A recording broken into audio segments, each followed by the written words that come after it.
सीमा एक साधारण परिवार की लड़की थी। उसकी शादी हाल ही में एक बड़े और अमीर घर में हुई थी। बाहर से ये घर जितना सुलझा हुआ दिखता था, अंदर से उतना ही नियमों में बंधा हुआ था। सीमा अब इस घर को समझ ही रही थी।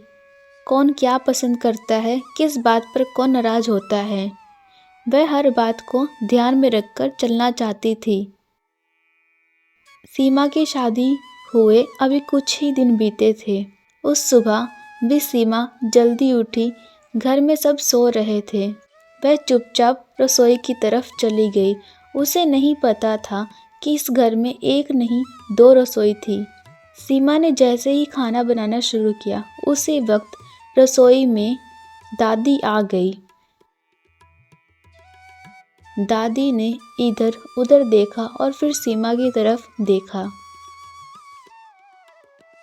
सीमा, खाना बना रही हो? जी दादी। दादी कुछ पल गैस के चूल्हे को देखती रही। हमारा खाना यहाँ नहीं बनेगा। सीमा थोड़ा चौंकी। दादी? सीमा, मेरे साथ आओ। दादी बिना ज़्यादा कुछ कहे बाहर की तरफ बढ़ गई। सीमा ने हाथ पोंछे और दादी के पीछे पीछे चल दी। वे घर के पीछे बने एक अलग कमरे में पहुंची। वहां मिट्टी का चूल्हा रखा था। कमरा थोड़ा बंद सा था और दीवारों पर धुएं की पुराने निशान साफ दिख रहे थे। दादी ने चूल्हे की तरफ इशारा किया। दादाजी और मुझे चूल्हे का खाना ही पसंद है। गैस का खाना हम नहीं खाते, हमें नहीं भाता। ठीक है दादी, रोज यही बनेगा। सीमा कुछ कहना चाहती थी, लेकिन शब्द नहीं निकले। उसने बस सिर हिला दिया। दादी कमरे से बाहर चली गई। सीमा ने चूल्हा जलाया। लकड़ियां सुलगने लगी। धुआं उठा। उसकी आंखों में जलन होने लगी, लेकिन उसने काम नहीं रोका। कुछ देर बाद वह गैस वाली रसोई में लौटी। उसी वक्त सास वहां आ गई। सीमा, खाना कब तक तैयार होगा? माँ जी, बस बना रही हूँ। और ध्यान रखना, हमारे लिए खाना गैस पर ही बने। चूल्हे का खाना हमें नहीं पसंद आता। जी माँ जी। अब सीमा समझ चुकी थी।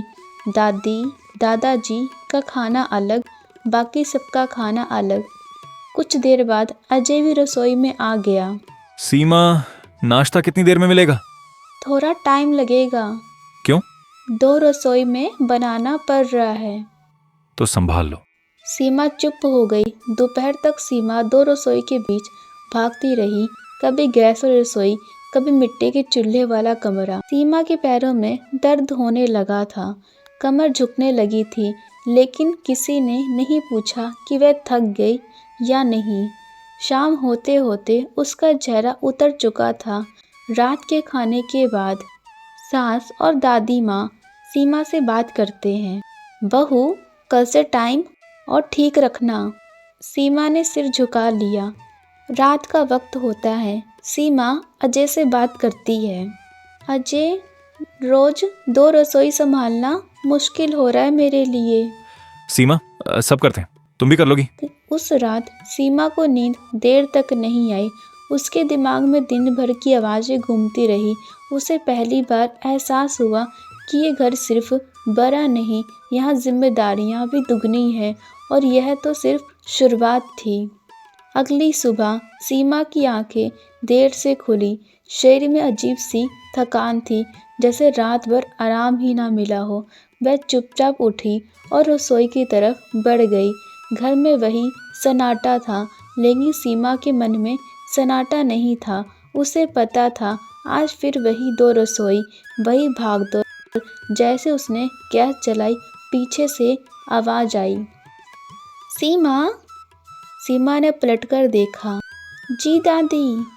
पहले हमारा काम कर लो, दादाजी को देर नहीं पसंद। सीमा ने एक पल गैस की तरफ देखा, फिर सिर झुकाकर बोली, जी अभी आती हूँ। वह फिर उसी अलग कमरे में पहुंची। मिट्टी के चूल्हे के सामने बैठते ही उसे कल की थकान फिर से महसूस होने लगी। लकड़ियां सुलग रही थी, धुआं ऊपर उठ रहा था। सीमा ने खांसते हुए कहा। दादी, खिड़की खोल दूं? नहीं, ठंडी हवा आएगी और चूल्हा बुझ जाएगा। सीमा चुप हो गई। गैस वाली रसोई में सास इंतजार कर रही थी। सीमा, अभी तक सब्जी क्यों नहीं चढ़ी?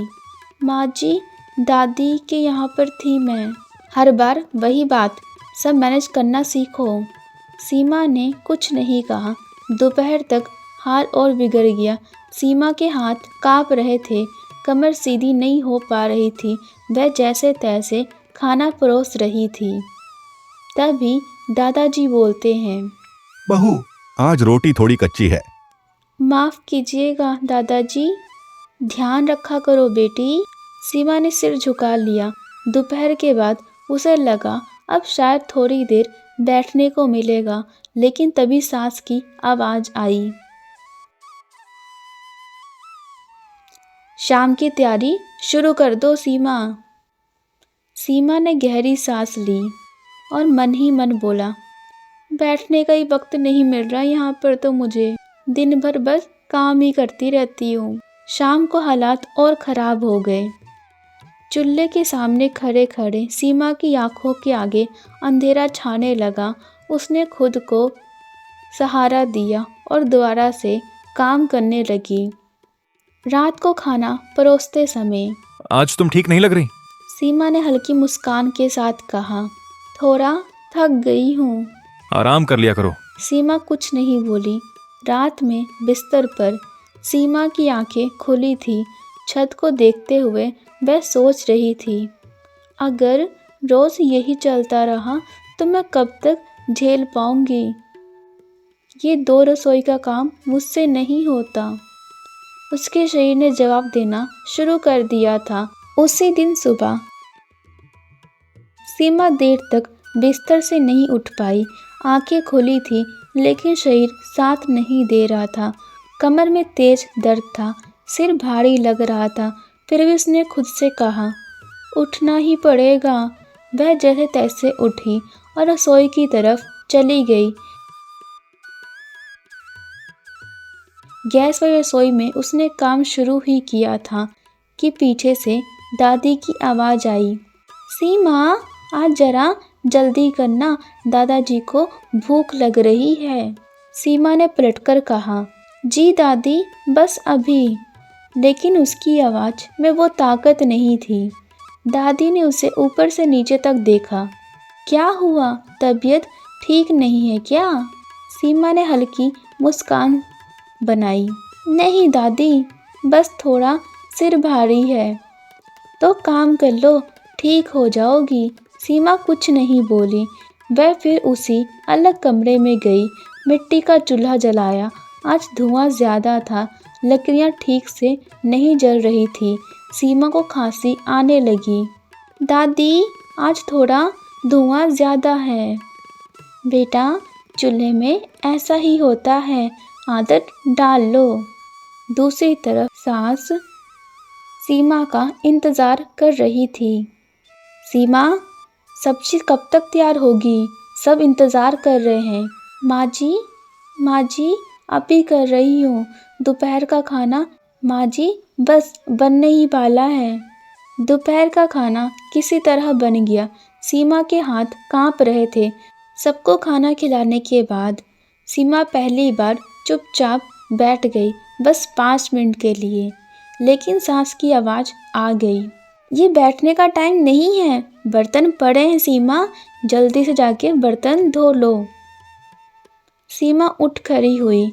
शाम होते होते सीमा के कदम लड़खड़ाने लगे थे। चूल्हे के सामने खड़ी थी, तभी अचानक उसकी आंखों के सामने अंधेरा छा गया। उसने दीवार पकड़नी चाही, लेकिन हाथ फिसल गया और अगले ही पल धड़ाम की आवाज़ आई और सीमा ज़मीन पर गिर पड़ी। कुछ सेकंड तक घर में सन्नाटा छा गया, मगर गिरने की आवाज़ सुनकर घर के सभी लोग रसोई में आ गए। अरे सीमा, ये क्या हुआ? सीमा, सीमा। सीमा की आंखें बंद थी, चेहरा सफ़ेद पड़ गया था। पानी की छींटे डाले गए। कुछ देर बाद सीमा ने धीरे धीरे आंखें खोली। मुझे बहुत चक्कर आ रहा है। अजय घबरा गया। तुमने पहले क्यों नहीं बताया? सीमा की आंखों से आंसू निकल आए। मैंने कहा था थक जाती हूँ, पर आपने कभी समझा ही नहीं मुझे। सीमा की बात सुनकर कमरे में चुप्पी छा गई। दादी और सास एक दूसरे की तरफ देखने लगी। पहली बार किसी के चेहरे पर सवाल थे। सीमा को बिस्तर पर लिटाया गया और डॉक्टर को सीमा की जांच के लिए बुलाया गया। मरीज को आराम चाहिए। ज्यादा काम, धुआं, थकान, ये सब इसके लिए ठीक नहीं है। अजय ने सिर झुका लिया। सीमा आंखें बंद किए लेटी थी। उसके कानों में डॉक्टर की आवाज़ गूंज रही थी। आज पहली बार उसका शरीर जवाब दे चुका था और अब इस घर को भी जवाब देना पड़ेगा। सीमा बिस्तर पर लेटी थी। डॉक्टर जा चुका था। बाहर के हॉल में सब इकट्ठा थे। दादी, दादाजी, सास, ससुर और अजय सब चुप बैठे थे।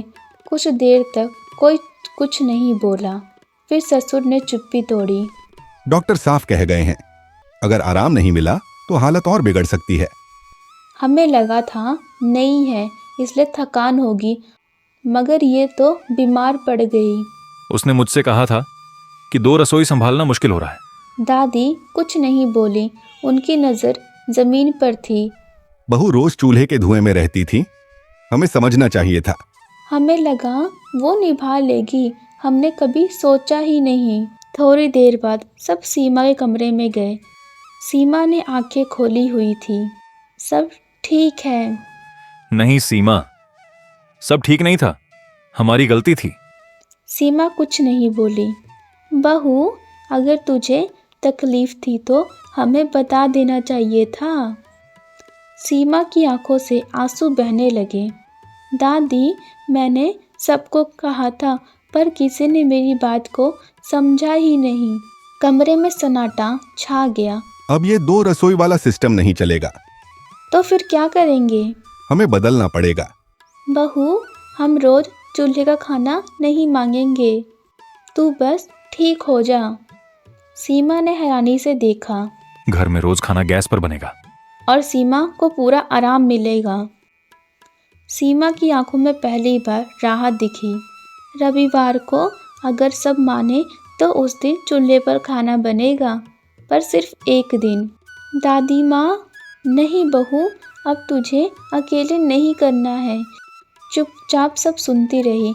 उसके लिए यह सिर्फ नियम बदलने की बात नहीं थी। ये पहली बार था जब उसकी तकलीफ को समझा गया था। अगली सुबह घर में एक अलग सी शांति थी। ना कोई जल्दी, ना आवाज़ों की हड़बड़ी।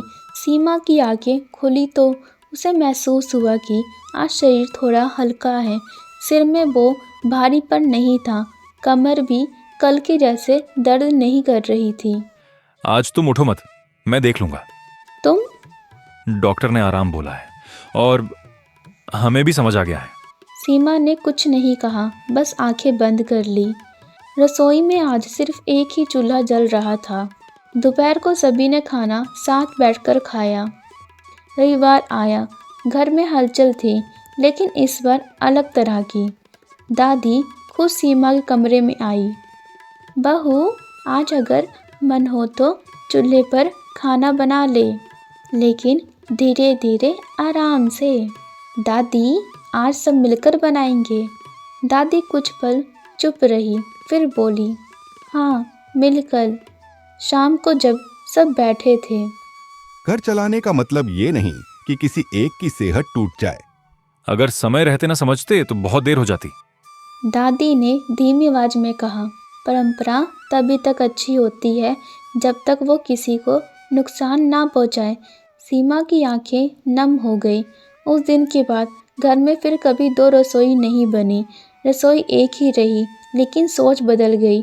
सीमा अब सिर्फ बहू नहीं थी, वह इस घर की जिम्मेदारी थी और इस घर की एक बेटी थी। तो गाइस, अगर तुमने यहाँ तक वीडियो देखी है तो आई होप तुम्हें ये स्टोरी काफ़ी ज़्यादा अच्छी लगी होगी और मैं नई स्टोरी लेकर आने वाली हूँ। और जो स्टोरी आने वाली है नेक्स्ट वो एक घमंडी राजकुमारी के ऊपर है। मैंने सोचा तुम्हें अपडेट देना चाहिए, तो इसलिए मैंने ये वाली मतलब लास्ट में एक छोटी सी क्लिप ऐड कर दी है ताकि तुम्हें पता चले कि नेक्स्ट वीडियो किस स्टोरी पर आने वाली है। एंड हाँ, नेक्स्ट वीक में आ जाएगी। I hope you like it and subscribe और लाइक कर सकते हो अगर तुम्हें पसंद आए तो।